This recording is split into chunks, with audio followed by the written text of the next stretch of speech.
I'm going to start it off. All right, headed to Charlotte. Really excited for the opportunity to play another game. We know we play a really, really talented group. Excited for the opportunity for our guys to play in a great environment against a really, really competitive team. So we're excited. We're excited to get this thing cranked up. Who gets the edge when an offense and a defense have seen each other? Does one side or the other learn more? I think both sides, know each other's personnel. I think schematically, both teams are very familiar with each other.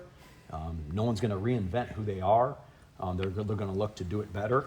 They're going to look to take advantage of what they learned in the first game, and it'll be a great challenge. Darren Mensa's looked really, really good in a lot of the games that weren't against you guys. What did you do that kind of contained him and that you want to replicate? Yeah, I guess we got a little lucky that day. I mean, they're really good. I mean, you just look at it as an offensive group. They're one of the best offenses in the country. They score a ton of points. They move the ball. They run the ball. They're physical up front, got good skill. And so we'll have to put a really good game plan together. We've got to have a great week of preparation. Things were not easy here for your group for the first couple of years. Does that make this success, more rewarding, that it wasn't a turnkey, you didn't come in and just roll from the point A? Yeah, I think just like in life, you know what, you put in the work, and sometimes you end up getting the results that you want, but hopefully over time, if you're willing to put in the work, just like in your savings account, if you put a few nickels in there every day, hopefully at the end that you'll keep on paying it forward. And really proud of this group, proud of the young men in the locker room, and it's been a fun group to work with. Manny Diaz said the other night that they just couldn't block you guys in the last meeting. What do you do to try to anticipate what they might try to change in that respect? Yeah, like I mentioned, I think they're going to do what they do, just like we're going to do what we do defensively. They'll have some wrinkles. They'll have a gadget. They'll have a formation variation that we didn't work. But what it's going to fall back to is for our guys to make sure that they really, really attack the preparation. And frankly, as far as we're going to have to do a great job as far as getting hats to the ball, tackling, and across the board, winning one-on-ones. Antonio Clary has had a long journey in his 7 years here. How proud are you to see him succeed? Yeah, you look at Antonio, a young man that has had all kinds of challenges with regards to potential injuries. You know what? He took a really, really demanding class load. He's not only got his undergrad here, got his master's degree here. So those challenges have made him a great young man. He's been tremendous to work with, and it was really neat on Saturday to see him capitalize with an interception. So you guys had 4 sacks of Mensa the last time. How many of those were just guys winning one-on-one, Fisher on the edge, or things that were schemed up? Oh, it's all players. When you get a sack, it's all about players. There's no schematics that get you a sack. Players got to get off a block. A player's got to go execute, and it's the challenge every week of making sure our guys can anticipate, and for us as coaches to give them an edge. But when it comes down to it, it's all about the players going out on Saturdays and making plays. I think you guys created like 6 third and 8 or longers in that game. How much do you need to keep Duke behind the sticks or in those third and long situations? Yeah, we're going to have to find a way to get the ball back to the offense. To win this game, we're going to have to play complementary football, and that's the challenge. Yep, you got to keep guys behind the sticks. You got to be great against the run. You got to be great against the play action. You got to be great in third down. You got to be great in situational football. All the pieces have to come together to give yourself a chance to win.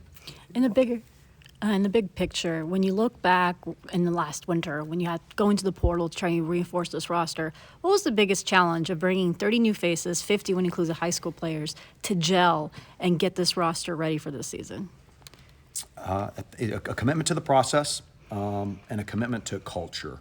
And Coach Elliott's done a tremendous job as far as cultivating a culture of accountability, communication, and then ultimately toughness. And these guys embraced the challenge of being here at the University of Virginia and part of a football program that's going to ask them not only to be great football players, but to be great men for the rest of their lives. How much is more work doing pre-getting them on on grounds? Like, how are they approaching the portal differently? You guys handle it because other teams might not have that gelling that happened early on in the season.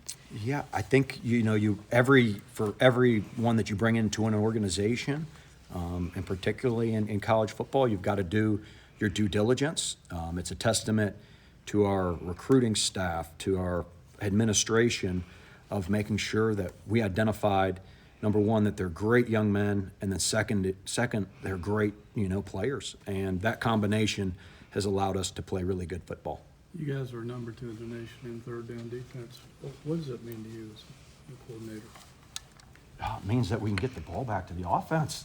That's the only way you win game is if you can score points. And that's what our job is as a defense. And it's to, trying to protect that end zone. It's not always going to be flashy. It's not always going to be, cute. But if we can get the ball back to our offense, we give ourselves a chance to win games. You were a much better defense probably over the last 6 games than the first, which is growth, I imagine. What changed, though, or was it just about playing together, learning each other? What led to that? Yeah, I think it's a testament to the teaching and coaching of the staff, and then the young men in that locker room committing to get a little bit better every week. And I don't think a lot of people picked any of these guys to be able to play at this level. And you know what? But what they did is they committed to each other. They committed to the process. And frankly, that's the results that you see. And it's that day-over-day commitment. And it's all about these young men and what they did coming together and the leadership that we've had in our locker room that have allowed us to be where we are today. Did you know they had this level? You've been really good defensively. Did you know they had this level in them? Or in the first couple of weeks were you thinking maybe the ceiling wasn't as high as it turned out to be?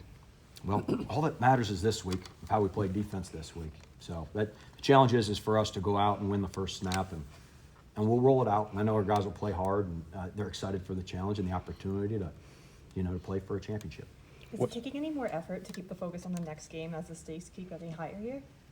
I think every week we've been in the playoffs for a month. We have. I mean, we've been fighting to earn the opportunity to play the following week. And so, if we'll just commit to the process, if our guys will continue just to keep that focus, and they have. And frankly, we wouldn't be sitting here if they hadn't. And again, I don't think there's really, the distractions are created externally, and our guys have done a great job of staying internally focused. You guys held Mensa to 100 yards below his normal game. How did you do that? We had pass rushers that made them uncomfortable. And then, trying to, as much as we can, give them different coverages, but then, ultimately it's DBs winning one-on-ones. And so that combination, gives us a chance. It feels like teams have been testing Emmanuel Carnley a little bit, targeting him. He's been up to the task. What has he done well to kind of prevent completions when they're attacking him like that? Yeah, it starts with his preparation. He's one of those young men that is part of that breakfast club, is here at 6:15 in the morning. And with Coach Cox, and he studies film. He just digests a ton of film throughout the week so that he can see that release of that receiver he's going to go against.